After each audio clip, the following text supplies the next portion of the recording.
तू प्यार है किसी और का पार्ट 6 सीजन 2। रणबीर की बाहों में ऐसा, लेकिन उसकी नजरें अब भी रणधीर पर टिकी हुई थीं। रणधीर की आंखें बस एक पल को अंश के मासूम चेहरे पर ठहर गई थीं, जैसे किसी पुराने अधूरे पन्ने की इबारत ढूंढ रहे हों। पवित्रा अब भी रणधीर को देख रही थी। उसकी आंखों में सवाल नहीं थे, बस थकान थी, बरसों की चुप्पियों की थकान। वक्त को समझने में थोड़ा वक्त लग गया। रणधीर की आवाज़ धीमी थी, लेकिन उसमें वो दरारें थीं जो तब बनती हैं जब कोई आदमी अपनी आवाज़ से खुद को जोड़ने की कोशिश करता है। शकुंतला जी ने पलटकर सबके चेहरों को देखा। उनके चेहरे पर कोई भाव नहीं था, लेकिन उनकी आंखें वो बहुत कुछ कह चुकी थीं। पल्लवी ने नजरें उठाईं, धीरे से बोली, आप अंदर आ जाइए ना भैया। रणधीर ने एक नज़र पल्लवी पर डाली, फिर बिना कुछ कहे अपने कमरे की ओर बढ़ गया था। रणबीर ने भी अंश को ज़मीन पर उतारा, फिर बिना कुछ कहे सीढ़ियों की तरफ बढ़ गया था। हर कदम जैसे अतीत से निकलने की कोशिश कर रहा हो, लेकिन आहट वही पुरानी धड़कन दोहरा रही थी। पल्लवी अभी भी दरवाजे के पास खड़ी हुई थी। वह अब भी रणधीर की अजीब तरह से देखती नज़रों के बारे में सोच रही थी। अंदर हॉल में एक हल्का सा सन्नाटा था। रणधीर के कमरे का दरवाज़ा धीरे से बंद हुआ और उस आवाज़ ने जैसे दिलों के भीतर कुछ जगा दिया हो। पवित्रा की आंखों में एक अलग ही चमक थी, जैसे कोई सूखी ज़मीन पर पहली बारिश गिरी हो। वो पल भर को कुछ सोचती रही, फिर खुद को रोक न सकी। तेज़ कदमों से वह कमरे की ओर बढ़ गई थी। पल्लवी ने उसे जाते देखा, लेकिन कुछ कहा नहीं, बस एक हल्की मुस्कान उसके होठों पर आ गई थी। पवित्रा ने धीरे से दरवाज़ा खटखटाया। रणधीर। कुछ पल तक कोई जवाब नहीं आया था। मैं जानती हूँ तुमने दरवाज़ा क्यों बंद किया है, पर प्लीज़ सिर्फ एक बार मेरी बात सुन लो। उसकी आवाज़ कांप रही थी, पर उसमें उम्मीद की लौ थी। अंदर से दरवाज़ा खुला। रणधीर की आंखें अभी बुझी हुई थीं, लेकिन पवित्रा की आवाज़ ने उन्हें हल्का सा रोशन कर दिया था। तुम वापस आ गए, मेरे लिए यही काफ़ी है। पवित्रा ने बिना पूछे रणधीर का हाथ पकड़ लिया था। मैं जानती थी तुम एक दिन ज़रूर लौटोगे। मैंने बहुत इंतज़ार किया है तुम्हारा। रणधीर ने उसकी तरफ देखा बहुत देर बाद। पवित्रा, और बस इतना ही कहा, और फिर नज़रें झुका ली थीं। उधर शकुंतला जी अभी ड्राइंग रूम के कोने में खड़ी हुई थीं। उनके चेहरे पर गहराई थी, लेकिन उसकी परतों में बेचैनी थी। उन्होंने धीरे से चश्मा उतारा और फिर दीवार पर लगी एक पुरानी तस्वीर की ओर देखा। वो तस्वीर जिसमें रणधीर उनके साथ खड़ा हुआ था, मुस्कुराता हुआ। उस मुस्कान के पीछे जो कुछ था, वो शायद सिर्फ शकुंतला जी ही जानती थी। वो लौट आया। उन्होंने बुदबुदाया, जैसे खुद से ही कह रही हों, लेकिन अब क्या सब वैसा ही रहेगा? उनकी आंखें हल्की सी नम हो गई थीं, लेकिन उनमें डर भी था, उस अतीत का डर जिसे उन्होंने सालों से दबा रखा था। सब कुछ बदल जाएगा, उन्होंने धीरे से खुद को समझाया। अगर रणधीर फिर वही रास्ता चुन बैठा तो? पवित्रा रणधीर का हाथ थामे खड़ी हुई थी, लेकिन रणधीर ने धीरे से अपना हाथ छुड़ा लिया था। कुछ सवाल वक्त से ही मिलते हैं पवित्रा, और कुछ सवाल वापस लौटकर भी अधूरे रह जाते हैं। उसकी आवाज़ में अजीब सी थकावट थी। फिर बिना कुछ कहे वह कमरे से निकलकर बाहर आ गया था। पवित्रा बस उसकी पीठ देखती रही थी, जैसे कोई सपना फिर से जाग गया हो, लेकिन उसे पकड़ पाना अब भी मुश्किल हो। रणधीर धीमे कदमों से हॉल पार करता हुआ शकुंतला जी के कमरे की तरफ बढ़ गया था। शकुंतला जी अब भी अपनी जगह खड़ी हुई थीं, लेकिन जैसे ही उनके कानों में कदमों की आहट पड़ी, उन्होंने अपना चश्मा दोबारा पहना और चेहरे को सख्त कर लिया था। दरवाजे की चौखट पर रणधीर खड़ा हुआ था, वर्षों बाद उसी जगह जहाँ कभी वो सुबह सुबह माँ के पाँव छूता था और माँ उसके सिर पर हाथ देकर आशीर्वाद दिया करती थी। माँ, बस एक शब्द कहा रणधीर ने, जैसे गले में कुछ अटका हो। शकुंतला जी ने सिर घुमाया और रणधीर की तरफ देखा। वो नर्म ममता नहीं थी उनकी आंखों में, बल्कि कुछ छुपाने की कोशिश थी। अब क्यों आए हो रणधीर? उन्होंने सीधे कहा। रणधीर चौंका नहीं, जैसे इस जवाब की उम्मीद थी। इसलिए नहीं आया माँ कि सब ठीक हो जाए, बस ये समझने कि क्या अब भी कुछ बाकी है। बचा ही क्या है रणधीर? शकुंतला जी की आवाज़ थरथरा उठी थी। जिस दिन तुमने वो फैसला लिया था, उसी दिन ये रिश्ते भी अपने सवालों के साथ खत्म हो गए थे। रणधीर कुछ पल तक खामोश रहा, फिर धीरे से अंदर आ गया। दरवाज़ा पीछे से बंद कर लिया था। कभी कभी इंसान के लौटने में सालों लग जाते हैं, और माफ़ी मांगने में कुछ पल। रणधीर ने बहुत ही नर्म लहजे में कहा। शकुंतला जी ने उसका चेहरा ध्यान से देखा। उनके पास बहुत कुछ था जो उन्होंने कहना चाहा था, लेकिन उन्होंने खुद को रोक लिया था। सवाल सिर्फ माफ़ी का नहीं है रणधीर, उन्होंने धीमे से कहा। सवाल ये है कि अब भी तुम वही इंसान हो जो उस रात घर को छोड़ गया था। रणधीर की आंखों में पानी था, लेकिन चेहरे पर वही सादगी थी। शायद नहीं, उसने कबूल किया। शकुंतला जी ने थोड़ा सख्त लहजे में कहा, क्या तुम उस रात हुए हादसे को भूल नहीं सकते? रणधीर के चेहरे पर एक तल्ख मुस्कान आ गई थी। भूल जाऊं? पर कैसे? क्या मेरे भूल जाने से सब कुछ पहले जैसा हो जाएगा? उस एक्सीडेंट के बाद जब डॉक्टर ने कहा था मैं कभी पिता नहीं बन सकता, मैं ही जानता हूँ कि उस वक्त मुझ पर क्या बीती थी और पवित्रा की क्या गलती थी। आप तो अच्छे से जानती हैं ना कि उस हादसे में हमने अपना बच्चा खोया था, लेकिन वो दर्द पवित्रा ने अकेले झेला और मैं एक साई की तरह जिंदा रहा। शकुंतला जी ने धीरे से कहा, उस हादसे के बाद मैंने ही कहा था कि ये बात घर में किसी को ना बताओ, खासकर रणबीर को। रणधीर की आंखें भर आई थीं, लेकिन उनमें अब कोई सवाल नहीं था, सिर्फ जवाब देने का डर था। मैंने पवित्रा से कभी शिकायत नहीं की माँ, और न ही पवित्रा ने मुझसे कभी कोई शिकायत की। उसकी आवाज़ धीमी थी लेकिन टूटती नहीं थी। उसने सब कहा, सब कुछ, लेकिन आपने हम दोनों को चुप रहने को कहा। क्यों? ताकि रणबीर की ज़िंदगी न बदले, या फिर वह अपनी ज़िंदगी में खुशी से जी सके। लेकिन हमारा क्या? अगर रणवीर उस दिन गुस्से में अनाया के पीछे ना जाता तो आज हमारा भी पूरा परिवार होता। शकुंतला जी ने आंखें फेर ली थीं। शायद वो जवाब जानती थी, लेकिन बोलना उनके लिए अब भी आसान नहीं था। मैंने वही किया जो मुझे उस वक्त सही लगा था, उन्होंने धीरे से कहा। रणवीर उस वक्त बहुत दुखी था, और तुम भी तो खुद को संभाल नहीं पा रहे थे, तो क्या सच छुपाना ही हल था? रणधीर की आवाज़ में अब तक की चुप्पियों की तीखी परछाइयाँ थीं। आपने हमसे हमारा दुख भी छीन लिया था माँ। वो बच्चा सिर्फ हमारा नहीं था, वो इस घर की सबसे मासूम उम्मीद था, और आपने उसे खामोशी में ही दफन कर दिया था, जिसे हमने सिर्फ रणवीर की वजह से खोया था। कमरे में भारी सन्नाटा था। दीवार पर लगी घड़ी की टिक टिक अब बहुत ज़्यादा साफ सुनाई दे रही थी। क्या तुम जानते हो रणधीर? शकुंतला जी ने लंबी सांस लेते हुए कहा, उस हादसे के बाद मैंने हर रात जाग कर बिताई है। तुम्हारी वो चीखें, पवित्रा की सूनी आंखें, सब मेरी नींद छीन ले गई थी। रणधीर अभी पूरी तरह माँ के सामने खड़ा हुआ था, बिना पर्दों के, बिना शिकायत छुपाए। रणबीर को शकुंतला जी ने कबूल किया, क्योंकि मुझे डर था कहीं वो भी उस अंधेरे में न डूब जाए जिसमें तुम चले गए थे। कुछ पल दोनों खामोश रहे, लेकिन अब रणधीर ने गहरी सांस ली और कहा, मुझे उस दिन का पछतावा आज भी है माँ, जब पल्लवी मेरी वजह से नदी में गिर गई थी। अगर उस वक्त मैंने आरू को, पर क्या रणवीर को अपनी गलती का एहसास है? रणधीर ने कड़वी हंसी हंसते हुए कहा, उसे तो शायद ये पता ही नहीं कि उसने गलती क्या की है। तभी दरवाजे पर हल्की सी आहट हुई। रणधीर ने दरवाज़ा खोलकर देखा। बाहर कॉरिडोर में कोई नहीं था, सिर्फ एक धीमा सा परफ्यूम उसकी नाक में घुला, जैसे वो पहचानता हो ये खुशबू। रणवीर, उसका मन कांप गया था। शकुंतला जी ने धीरे से कहा, कोई था? रणधीर हल्के आवाज़ में, पर उसके माथे पर शिकन थी। नहीं, कोई नहीं, पर उसकी नज़रें नहीं कहकर भी उस अंधेरे कॉरिडोर की तरफ बार बार जा रही थीं, जैसे कोई परछाई अभी भी वहीं खड़ी हो। कॉरिडोर का सिरा, कुछ पल पहले, फ्लैशबैक। रणबीर दरवाजे के पीछे खड़ा हुआ था। हर शब्द जैसे उसकी रूह में दर्ज हो रहा था। उसे तो शायद ये पता ही नहीं कि उसने गलती क्या की है। उसके हाथ कांप रहे थे, आंखें डबडबाई हुई थीं। एक पल के लिए उसने चाहा कि वो दरवाज़ा खटखटाकर अंदर आ जाए और पूछे, आखिर ऐसा कब और कैसे हुआ? वह क्यों कुछ नहीं जानता, लेकिन उसके पैर पीछे हट गए थे और वह सीधे हवेली से बाहर निकल गया था। रणधीर भी शकुंतला जी के कमरे से निकलकर अपने कमरे की ओर बढ़ गया था। रात के करीब 12:25 हो चुके थे। रणबीर गाड़ी चला रहा था, पर आंखों में गुस्सा, दर्द और बेबसी तैर रही थी। उसने गाड़ी एक सुनसान जगह पर रोकी और स्टीयरिंग पर अपनी पकड़ मजबूत कर ली थी। रणबीर ने बुदबुदाते हुए कांपती आवाज़ में कहा, मेरी ही गलती थी, मेरी ही गलती थी सब कुछ, हर बार मेरी ही गलती होती है। फिर वह एक पल को चुप हो गया था और फिर अचानक चिल्लाया, तो बोल क्यों नहीं देते? सब चुप क्यों रहते हैं? रात 12:50। शहर की गलियों में सन्नाटा पसरा हुआ था, पर एक छोटे से पुराने बार के बाहर एक परछाई ठहरी हुई थी, थकी, टूटी और लगभग खाली। वो रणवीर था। उसने बार का दरवाज़ा खोला। हल्की धुंधली रोशनी और उदास बैकग्राउंड म्यूजिक के बीच वो चुपचाप अंदर दाखिल हुआ। बार के कोने में एक टेबल थी, अकेली, बिल्कुल उसकी तरह। वो जाकर वहाँ बैठ गया था। कांच के गिलासों की झनकार, धीमा म्यूजिक और उसके अंदर उठते तूफान की कोई आवाज़ नहीं थी। 2 पैग और फिर 3। उसकी आंखें अब धुंधला देखने लगी थीं। उसके बाहर और अंदर की चीज़ें धुंधला रही थीं। उसके दिमाग में रणधीर और शकुंतला जी की बातें ही घूम रही थीं कि मैं नहीं चाहती कि रणवीर उसी अंधेरे में लौटे जिसमें तुम चले गए थे। हमने रणवीर की वजह से अपना बच्चा खोया है माँ, लेकिन उसे इस बात का अंदाज़ा तक नहीं। रात के 1:10 हो चुके थे। सिन्हा मेंशन में सब सो चुके थे। पल्लवी भी आरू और अंश को सुलाकर हॉल में बैठी हुई थी। उसके दिल में अजीब सी बेचैनी थी। रणवीर अभी तक घर नहीं आया था और पल्लवी हॉल में बैठकर उसी का इंतज़ार कर रही थी। तभी दरवाजे की घंटी बजी।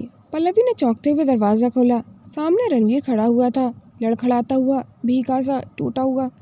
पल्लवी ने उसे इस हालत में देखा तो हैरान रह गई थी। रणवीर को इस हाल में देखकर उसके दिल में जैसे कुछ टूट रहा था। रणवीर, क्या हालत बना ली है तुमने? उसके लफ्ज़ों में हैरानी से ज़्यादा चिंता थी। रणवीर ने कुछ नहीं बोला, बस एक पल के लिए उसे देखा, जैसे उसे पहचानने की कोशिश कर रहा हो, और फिर उसने झुककर अपना सिर पल्लवी के कंधे पर रख दिया था। पल्लवी थोड़ी लड़खड़ा गई थी, एक भारी टूटा हुआ सांस, और उसके साथ जैसे वो खुद भी टूट गया था। सब सब मेरी गलती थी पल्लवी। उसकी आवाज़ भी शराब में भीगी हुई थी, पर दर्द उससे कहीं ज़्यादा साफ था। सब कुछ शायद मैं ही जहर था सबके लिए। मैं बहुत बुरा इंसान हूँ पल्लवी। मैं किसी की ज़िंदगी में भी खुशी नहीं ला सकता। मैं हर किसी की ज़िंदगी में सिर्फ दुखों की वजह ही हूँ। देखो ना, मैंने तुम्हें भी तो सिवाय तकलीफ़ के कुछ नहीं दिया। पल्लवी, सबकी ज़िंदगी में मेरी वजह से ही दुख हैं। पल्लवी ने कांपती सांसों से उसे थाम लिया था। उसकी आंखें भर आई थीं, लेकिन हाथों की पकड़ ढीली नहीं हुई थी। वो जानती थी आज रणवीर को अभी किसी के वजूद की जगह चाहिए, कोई ऐसा जो उसके बिखरे जज्बातों को संभाल ले, जो उसके टूटे हुए दिल को फिर से जोड़ दे। पल्लवी उसे संभालते हुए अंदर ले आई थी। दरवाज़ा बंद हुआ, लेकिन उनके बीच जो दरारें थीं, आज शायद पहली बार वो थोड़ा भरने लगी थीं। पल्लवी ने रणवीर को सहारा दिया और धीमे धीमे उसे कमरे की ओर ले आई थी। उसका हर कदम जैसे भारी था अपने ही बोझ से। वह पूरी तरह से टूट चुका था। कमरे की रोशनी मंद थी। पल्लवी ने हल्का सा लैम्प जलाया और रणवीर को बेड पर बिठा दिया था। वो बस एक ही बात दोहराए जा रहा था, जैसे कोई टूटे रिकॉर्ड पर अटका हो। माफ़ कर दो पल्लवी, प्लीज़ प्लीज़ मुझे माफ़ कर दो। मैंने तुम्हें बहुत दुख दिया है, बहुत तकलीफ़ दी है, और तुम्हें बहुत ज़्यादा परेशान भी किया है। पर अब मुझसे ये तुम्हारी नाराज़गी सहन नहीं होती। तुम्हें ये खुद से खफा देखकर मेरा दिल तड़प उठता है पल्लवी। मैं अब तुमसे और दूरी बर्दाश्त नहीं कर सकता। बहुत बहुत प्यार करता हूँ तुमसे। तुम्हारे बिना एक पल भी सोच नहीं सकता मैं अपने लिए। पल्लवी उसके सामने बैठ गई थी। उसकी आंखों से आंसू बह रहे थे, पर चेहरे पर वही मजबूती थी। रणवीर की आंखें भी नम थीं, लेकिन उनमें बस एक ही सवाल बार बार झलक रहा था, क्या तुम मुझे माफ़ कर दोगी उस गलती के लिए जिसकी सज़ा मैं इतने सालों से भुगत रहा हूँ? पल्लवी ने उसके बालों को प्यार से सहलाते हुए कहा, रणवीर शांत हो जाओ, बस कुछ मत कहो। उसने कांपते हाथों से रणवीर का सिर अपनी गोद में रख लिया था। रणवीर ने रोते रोते अपनी आंखें बंद कर ली थीं। पल्लवी उसके माथे पर हल्का सा हाथ फिरा रही थी, जैसे उसकी बेचैनी को अपने स्पर्श से मिटा रही हो। कमरे में बस सांसों की आवाज़ थी और तो धड़कते दिलों की अनकही बातें। न जाने कब रणवीर की आंख लग गई थी। पल्लवी भी अब वैसे ही बैठी रही थी। उसकी गोद में एक टूटा हुआ इंसान था, जिसे शायद पहली बार सुकून मिला था। और पल्लवी, वो अब भी सोच रही थी कि क्या दर्द बांटने से कम होता है या बस और गहराता है। अगली सुबह की हल्की धूप कमरे की खिड़की से छनकर अंदर आ रही थी और रणवीर की आंख खुल चुकी थी। वो कुछ सेकंड के लिए समझ ही नहीं पाया कि वह कहाँ है, लेकिन फिर उसकी नज़र पल्लवी पर पड़ी, जो अभी उसके पास ही बैठी हुई थी, झुकी हुई, थकी हुई सी, पर शांत। उसका सिर पल्लवी की गोद से सरककर अब तकिए पर आ चुका था। पल्लवी की आंखें भी शायद थक कर लग गई थीं। रणवीर ने उठने की कोशिश की तो उसकी नज़र अपने करीब सोती हुई पल्लवी पर पड़ी, जिसके चेहरे पर सुकून था। कमरे की खिड़की से छंदी धूप अब पूरे बेड पर फैल चुकी थी। रणवीर की आंखें बहुत टाइम पहले ही खुल चुकी थीं और वो कुछ सेकंड के लिए बस छत की ओर देख रहा था। उसका सिर थोड़ा भारी था, दिल उससे भी ज़्यादा। उसने धीरे से करवट ली और फिर उसकी नज़र पल्लवी पर पड़ी, जो अब भी उसके पास थी, नींद में झुकी हुई। एक हाथ अब भी उसके करीब ही पड़ा हुआ था, जैसे नींद में भी वह उसे थामे हुए हो। उसके चेहरे पर सुकून था, वो सुकून शायद जो रणवीर ने कभी नहीं देखा था। रणवीर के दिमाग में फिर से वही कल रात वाली बातें कौंधने लगी थीं, लेकिन उसने झटक कर खुद को संभाल लिया था। उसे सुकून से सोया देखकर रणवीर के चेहरे पर भी एक हल्की सी मुस्कान आ गई थी। जो पल्लवी इतनी मासूम हुआ करती थी कि बिजली की कड़कड़ाहट से भी डर जाया करती थी, पर आज उसने चुपचाप रणवीर के आंसुओं को चुप कराया था। रणवीर की आंखें थोड़ी देर उसके चेहरे पर ही अटक गई थीं। फिर वो बहुत सावधानी से उठा, जैसे किसी कांच के टुकड़े को बिना आवाज़ के समेटना चाहता हो। उसने पल्लवी के सिर के नीचे तकिया ठीक किया और उसके कंधे पर रखी चादर को थोड़ा और अच्छे से उड़ा दिया था। एक पल को वो वहीं बैठा रहा था, बस उसे देखता रहा था, जैसे पूरी दुनिया का सुकून सिर्फ उसके सामने ही बैठा हुआ हो। फिर झुककर बहुत ही हल्के से उसने उसके माथे पर एक किस किया। थैंक यू पल्लवी, उसने धीमे से कहा, जैसे हवा से भी धीमे से। फिर बिना कोई आवाज़ किए वो कमरे से बाहर निकल गया था। दरवाज़ा भी धीरे से बंद किया था, जैसे उस रात की कहानी वहीं सहेज दी गई हो। सुबह सुबह डाइनिंग टेबल पर हलचल थी। पवित्र रसोई से निकल कर सभी को नाश्ता परोस रही थी। आरू और अंश अपने यूनिफॉर्म में तैयार हो चुके थे, लेकिन माँ के बिना नाश्ता अधूरा सा लग रहा था। मम्मा अभी तक क्यों नहीं उठी? अंश ने टोस्ट का एक कोना तोड़ते हुए पूछा। पवित्रा ने मुस्कुराकर सिर हिलाया। आपकी ना मम्मा थक गई होंगी शायद, थोड़ा आराम करने दो। और मैं हूँ ना, मैं भी तो आपकी बड़ी मम्मा हूँ, तो तुम लोग जल्दी से खा लो, बस निकलने का टाइम हो गया है। उसी वक्त रणवीर भी वहाँ पहुँच गया था। सफ़ेद शर्ट की बाजुएं अब तक मुड़ी हुई थीं और चेहरा थोड़े बिखरे बालों और थकी नज़र के बावजूद शांत था, लेकिन उसकी चाल में कुछ भारीपन था, मानो कोई बोझ अब भी उसके सीने पर रखा हो। गुड मॉर्निंग डैडी, आरू ने चहक कर कहा। रणवीर ने हल्की से मुस्कुराकर सिर हिलाया और उसको प्यार से देखा, लेकिन तभी उसकी नज़र टेबल के कोने पर बैठे एक और शख्स पर पड़ी, रणधीर, जो अब भी अखबार के पन्नों में खोया हुआ था। लेकिन रणवीर की मौजूदगी उसने महसूस कर ली थी। शकुंतला जी की नज़र अब भी रणधीर और रणवीर के बीच अटकी हुई थी। उनके चेहरे पर बेचैनी साफ झलक रही थी। रणवीर के भीतर फिर से कल रात की बातें गूंजने लगी थीं। रणधीर का रणवीर से नफरत करना, उसका पल्लवी की गोद में सिर रखना, और वो हर लम्हा जिसने उसे तोड़ दिया था और शायद फिर से जोड़ भी दिया था। वह बिना कुछ बोले कुर्सी खींचकर रणधीर के सामने बैठ गया था। सारी हलचल के बीच जैसे एक पल ठहर गया हो, रणवीर ने एक लंबी सांस ली और फिर बच्चों और पवित्रा की मौजूदगी की परवाह किए बिना सबके सामने कहा, भैया मुझे माफ़ कर दो। सारा कमरा एक पल को शांत हो गया था। सिद्धार्थ ने बड़ी हैरानी से रणवीर की तरफ देखा। किसी को भी कुछ समझ नहीं आ रहा था कि रणवीर किस बात की माफ़ी मांग रहा था। रणधीर ने अखबार नीचे रखा और उसकी ओर देखा। पवित्रा भी वहीं ठिठक गई थी। शकुंतला जी ने हैरानी से रणवीर की ओर देखा। किस बात की माफ़ी रणवीर? उनका सवाल था, पर उनकी आंखों में एक डर था, कहीं कोई पुराना जख्म फिर से ना खुल जाए। उसी गलती की माफ़ी माँ, जो 9 साल पहले मेरे गुस्से की वजह से हुई थी। अनजाने में ही सही, अगर उस दिन मैं गुस्से से घर से बाहर ना निकला होता तो भैया भाभी कभी मेरे पीछे ना आते, और वो बच्चा जिसने दुनिया को देखा भी नहीं था वो भी हमारे साथ होता। डाइनिंग टेबल पर जैसे किसी ने वक्त को थाम लिया हो। रणवीर की आवाज़ भले ही धीमी थी, लेकिन उसके शब्दों में वो तूफान था जिसने सबके सीने को छू लिया था। पवित्रा ने हैरानी से रणवीर की तरफ देखा। उसकी आंखें छलकने को तैयार थीं, जैसे किसी ने बरसों पुराने जख्म को फिर से हरा कर दिया हो। शकुंतला जी के हाथ से चाय का कप रुक गया था। पवित्रा की आंखें भी अचानक भर आई थीं। उनके चेहरे पर पुराने घाव की हल्की परछाई लौट आई थी। रणधीर का चेहरा अब भी शांत था, लेकिन उसकी उंगलियां मेज़ की सतह पर धीरे धीरे चलने लगी थीं, जैसे बीते सालों की खौफनाक यादें उसके दिमाग की नसों में फिर से दौड़ने लगी हों। रणधीर के दिल में एक अजीब सा दर्द उठ चुका था, जैसे कब से वो इस पल का इंतज़ार कर रहा था कि एक बार ही सही रणवीर को भी अपनी गलती का एहसास हो कि उसने क्या गलत किया था। रणधीर की आंखों में पछतावा साफ दिख रहा था। रणवीर अब भी सबकी नज़रों के बीच था, लेकिन उसका ध्यान सिर्फ एक ही और था, रणधीर पर। मैं तो जानता भी नहीं था भैया, मेरी वजह से तुमने क्या खोया है। ये बात अब मुझे चैन से जीने नहीं देगी।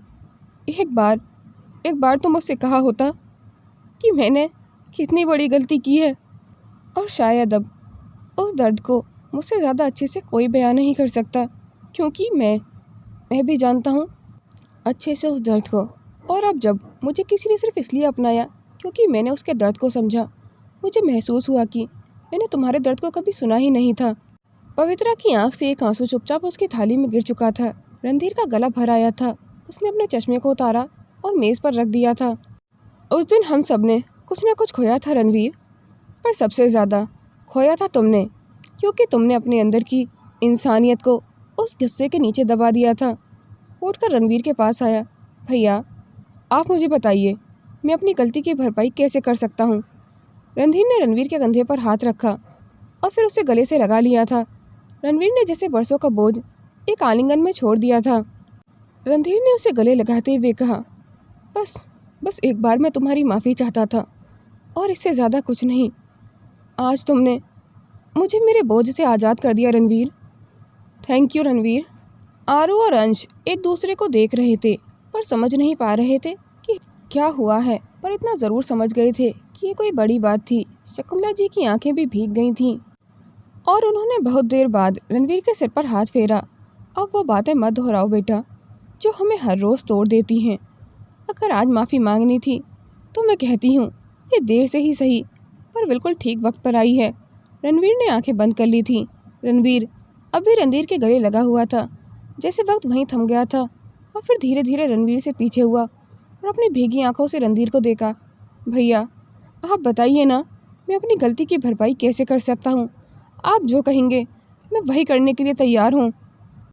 चाहे तो आप मुझे सज़ा दीजिए, चाहे मुझे डांट लीजिए या मुझे घर से निकाल दीजिए, लेकिन मुझे माफ़ कर दीजिए भैया। एक बात मैं समझ चुका हूँ कि कभी भी अपने गुस्से को खुद पर हावी नहीं करना चाहिए, वरना वो बहुत लोगों की ज़िंदगियाँ बर्बाद कर सकता है, जिसका अंदाज़ा आपको कभी नहीं हो सकता। रणधीर कुछ पल चुप रहा। उसके चेहरे पर कई भाव गुजरे, झिझक, शर्म, अफसोस और एक टूटा हुआ अपराध बोध। फिर उसने धीरे से अपना हाथ रणवीर के कंधे से हटाया और सिर झुका लिया था। शायद माफ़ी सिर्फ तुझे ही नहीं, मुझे भी मांगनी चाहिए रणवीर। सारे घर में फिर से सन्नाटा छा गया था। रणवीर थोड़ा चौंक कर उसे देखने लगा। भैया। रणधीर ने गहरी सांस ली, जैसे बरसों से जमा सच को अब सांस के साथ बाहर निकालना चाहता हो। जिस रात तूने पवित्रा का बच्चा खोने का दर्द हमें दिया था, उसी रात मैंने तुझसे हर एक रिश्ता छीनने की ठान ली थी। मैं चाहता था कि तू भी वही महसूस करे, वही अकेलापन, वही बेबसी जो मैंने महसूस की थी। शकुंतला जी और पवित्रा के चेहरे एक साथ फटी फटी आंखों से रणधीर की ओर देख रहे थे। रणधीर थोड़ा पीछे हटा। उसकी आंखों में भी कुछ था, शायद कोई सच जो अब कहीं बिना चैन नहीं था। रणवीर, अगर तू उस दिन गलती करके टूटा था तो मैंने भी उस टूटन का बदला लेने के लिए नई गलती की थी। सबकी नज़रें उसकी ओर जम गई थीं। रणधीर ने गहरी सांस ली और शकुंतला जी की ओर देखा और फिर अटकते हुए लफ्ज़ों के साथ कहना शुरू किया। रणवीर, आरू को हॉस्पिटल से किडनैप करने वाला मैं ही था, और अंश और पल्लवी को तुझसे दूर रखने की साजिश भी मेरी थी, क्योंकि मैं चाहता था कि तू भी उसी दर्द से गुजरे जिससे मैं गुजरा था। सन्नाटा फिर से गहरा गया था, लेकिन इस बार हैरानी नहीं थी, सिर्फ दर्द था। रणवीर ने कुछ नहीं कहा। वो बस चुपचाप रणधीर की आंखों में देखता रहा था और फिर धीरे से उसके हाथों को थाम लिया था। मैं जानता हूँ भैया, मैंने कल आपकी और माँ की सारी बातें सुन ली थीं, लेकिन हर गलती की सज़ा बदला तो नहीं होता। लेकिन मैं इतना ज़रूर समझ चुका हूँ कि हम दोनों ने सिर्फ एक दूसरे से नहीं, खुद से भी बदला लिया है। चलो अब खुद को माफ़ कर देते हैं और नई ज़िंदगी की शुरुआत करते हैं, जिसमें सिर्फ खुशियाँ हों, ना कोई गम हो, ना कोई छल हो और ना कोई धोखा और ना कोई बदले की भावना। दूसरी तरफ पल्लवी धीरे धीरे कमरे में आंखें खोल रही थी। कमरे में हल्की धूप पूरी तरह से फैल चुकी थी। उसने चारों ओर देखा और जब बगल में रणवीर नहीं दिखा तो कुछ पल के लिए उसकी सांसें रुक सी गई थीं। लेकिन फिर तकिया के नीचे से सरकती उसकी चिट्ठी जैसी परछाइयाँ और चादर की तह उड़ती उसकी हल्की सी महक ने बता दिया था कि वो यहाँ था और अब सब कुछ शायद वैसा नहीं रहा था जैसे कल रात से पहले था। पल्लवी उठकर बैठ गई थी और खुद को थाम लिया था। उसकी आंखों में अब भी रणवीर की वो तड़प, वो टुटन एक साथ घूम रही थी। उसकी आंखों में नींद कम और सोचें ज़्यादा थीं। उसे कल रात रणवीर का टूटना अपने दिल के टूटने जैसा महसूस हो रहा था, लेकिन अब उन सोचों में डर नहीं था, शायद एक उम्मीद थी। वो धीरे धीरे कमरे से बाहर निकली। डाइनिंग एरिया में अभी भी वो सन्नाटा बाकी था, लेकिन माहौल अब टूटा हुआ नहीं था, बल्कि हल्का हो गया था। एक दूसरे के दिल से नफरत जैसे बहती जा रही थी, जैसे कोई बंद दरवाज़ा धीरे से खुल गया हो। पल्लवी की नज़र सबसे पहले रणवीर पर गई थी, जो अब भी रणधीर के पास बैठा हुआ था, लेकिन चेहरे पर एक अलग सी शांति थी, जैसे आंधियों के बाद का सन्नाटा। कल रात पल्लवी रणवीर के दिल में छुपे हर राज को जान चुकी थी, हर उस बात को जिन्हें उसने सबसे छुपाया था और शायद खुद से भी। उसने उनकी ओर देखा और फिर पवित्रा, शकुंतला जी और बच्चों की तरफ। सबकी आंखों में जो हल्की नमी थी, उसमें राहत की चमक थी, जैसे बरसों के बाद कोई नया सवेरा होने को हो। पल्लवी ने कुछ नहीं कहा, वह बस चुपचाप वहीं खड़ी रही थी। और तभी रणवीर की नज़र उस पर पड़ी। एक पल को जैसे सब रुक गया था। रणवीर के दिल की धड़कन जैसे धड़कना ही भूल गई थी। वह उठा और सबके सामने पल्लवी के पास आ गया था। उसके सामने खड़ा होकर उसने बहुत ही हल्के लेकिन गहरे शब्दों में कहा, शुक्रिया पल्लवी, सिर्फ कल रात के लिए नहीं, मुझे संभालने के लिए। पल्लवी की आंखों में कुछ टिमटिमा सा गया था। उसने रणवीर की ओर देखा और फिर धीरे से कहा, शायद हमें अब सबको माफ़ करने से पहले खुद को माफ़ करना आना चाहिए। लेकिन हम कभी भी अपनी गलतियां नहीं देखते, सिर्फ सामने वाले की गलती देखते हैं और उससे माफ़ी की उम्मीद करते हैं। क्या हमें पहले खुद से माफ़ी नहीं मांगनी चाहिए? और अगर हम इस तरह ही करते रहे तो सिर्फ एक दूसरे के जख्म कुरेदते रहेंगे। रणधीर ने वो शब्द सुने और उसने पहली बार बिना कोई शब्द बोले पल्लवी की ओर एक सम्मान भरी नज़र से देखा। रणवीर और पल्लवी अब भी दोनों साथ खड़े हुए थे, जैसे टूटी लकीरों को जोड़ने वाला कोई चित्र धीरे धीरे मुकम्मल हो रहा हो। बच्चों की आवाज़, थालियों की खनक और सूरज की रोशनी के साथ एक नई सुबह अब सचमुच शुरू हो चुकी थी। अब शायद सही मायनों में सभी के दिलों से नफरत और साजिशों के साए मिट चुके थे। डाइनिंग पर बैठे सभी लोगों के चेहरे पर सुकून झलक रहा था। पल्लवी ने आरू को गोद में उठाया और शांति से इस नई शुरुआत को देख रही थी। शकुंतला जी के चेहरे पर भी एक अजीब सा सुकून गहरा रहा था। कुछ दिन बाद घर के बगीचे में एक छोटी सी पार्टी थी। चारों ओर लाइट झिलमिला रही थी और रिश्तों की रोशनी सब पर बिखर रही थी। हर कोई अपनी अपनी जिंदगी में बहुत खुश था। रणवीर भी पल्लवी के पास आकर बैठ गया था और उसने उसका हाथ पकड़कर कहा, मैंने तुम्हें खोने की सबसे ऊंची कीमत चुकाई है पल्लवी। क्या अब मैं तुम्हें दोबारा अपना कह सकता हूँ? पल्लवी की आंखों से आंसू निकल पड़े थे, लेकिन इस बार खुशी के आंसू थे। उसने हाँ में सिर हिलाया।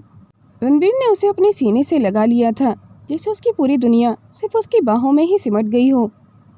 आरू और अंश गार्डन में खेलते हुए तालियां बजा रहे थे। शकुंतला जी भी आसमान की तरफ देख रही थी, लेकिन उनकी आंखों में एक अलग ही सुकून भरी मुस्कान थी। वह शांति से खड़े होकर सबको देख रही थी।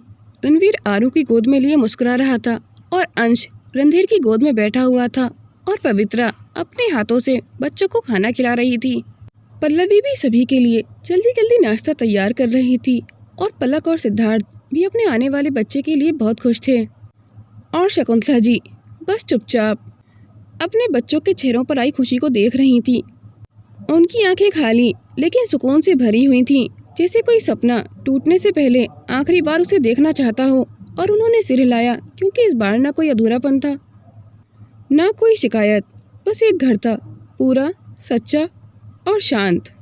दोस्तों, उम्मीद करती हूँ कि आपको ये कहानी पसंद आई होगी और इसी तरह की इंटरेस्टिंग कहानियाँ सुनने के लिए मेरे YouTube चैनल को सब्सक्राइब करें और ऐसी ही इंटरेस्टिंग कहानियाँ सुनने के लिए बेल आइकन को प्रेस करें ताकि हमारी कहानी की नोटिफिकेशन आप तक सबसे पहले पहुँच सके। और अगर कहानी आपको पसंद आती है तो वीडियो को लाइक, कमेंट एंड शेयर ज़रूर करें। वीडियो को अंत तक देखने के लिए धन्यवाद। और अगर आप इस कहानी के पिछले पार्ट देखना चाहते हैं तो डिस्क्रिप्शन में दिए गए लिंक पर क्लिक करके देख सकते हैं। आपको आज का एपिसोड कैसा लगा कमेंट करके ज़रूर बताइएगा।